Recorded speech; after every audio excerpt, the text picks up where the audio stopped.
সকল মুসল্লি ভাইদেরকে সালাম জানাচ্ছি। আসসালামু আলাইকুম। গতকালকে বাংলাদেশের একটি ঐতিহাসিক এবং গুরুত্বপূর্ণ নির্বাচন, যেটি একই সাথে জাতীয় নির্বাচন এবং গণভোট হয়েছে। তো জাতীয় সংসদ নির্বাচনে আপনারা আমার প্রতি আস্থা রেখেছেন, আমাকে ভোট দিয়েছেন। যদিও এই মসজিদে বসে কথা বলছি, বাট ভোট দিয়েছে সারা গলাচিপা 10 মিলিয়ন মানুষই। তো আনুষ্ঠানিকভাবে বলতে গেলে এখন পর্যন্ত আমি এই বিষয়ে বক্তব্য বিবৃতি দেই নেই।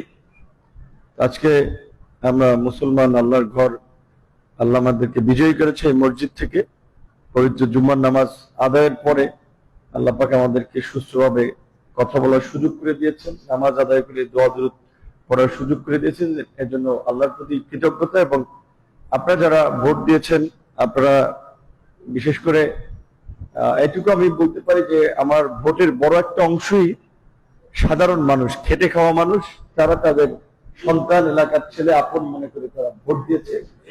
সুতরাং যারা প্রতিষ্ঠিত বা যারা ভালো আছে তো আছেই, এই অসহায় গরিব সাধারণ মানুষের জন্য যেন আমি কিছু করতে পারি, সেজন্য আমাকে দোয়া করবে।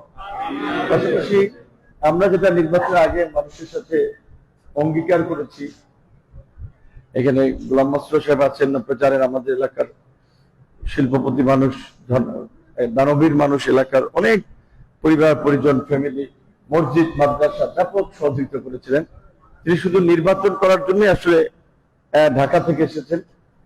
এই মনে হয় জীবনে এরকমের রাইট বিরাট মানে জেগে থাকেন নাই, আমার জন্য করেছেন। এবং অনেক মুরব্বী আছে, তারা আমার জন্য পরিশ্রম করেছেন।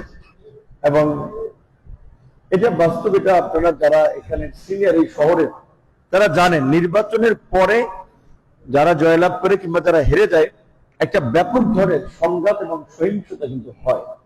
অনেক ঘর বাড়িতে আগুন জ্বলে, মারামারি কাটাকাটি হয়।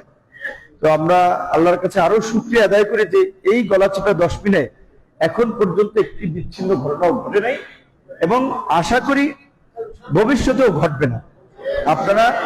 আপনারা যারা আছেন এখানে, এই জন্য আপনাদের মাধ্যমে আমি পুরো গলাচিপা 10 মিনিট মানুষের উদ্দেশ্যে এই বার্তা দিচ্ছি যে আমরা যেটা বলেছিলাম যে রাজনৈতিক বিভাজন নয়, রাজনৈতিক, সামাজিক এবং ধর্মীয় ঐক্য এবং সম্প্রীতির মাধ্যমে আমরা এই গলাচিপা 10 মিনিটকে একটা শান্তি, সম্প্রীতি এবং উন্নয়নের মাধ্যমে একটা সমৃদ্ধির গলাচিপা 10 মিনিটে রূপান্তর করব।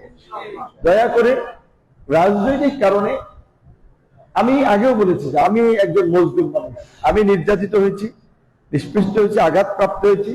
এমনকি আমার সাথে নির্বাচন করতে এসেও আমার আত্মীয় স্বজন, আমার নেতা কর্মী অনেকেই লাঞ্ছিত হয়েছে, অপমানিত হয়েছে। এটা আপনারা পত্র পত্রিকায়, মিডিয়ায় বিভিন্ন ভাবে দেখেছেন। তা আমিও তাদেরকে বলবো, আপনারা ধৈর্য ধরেন।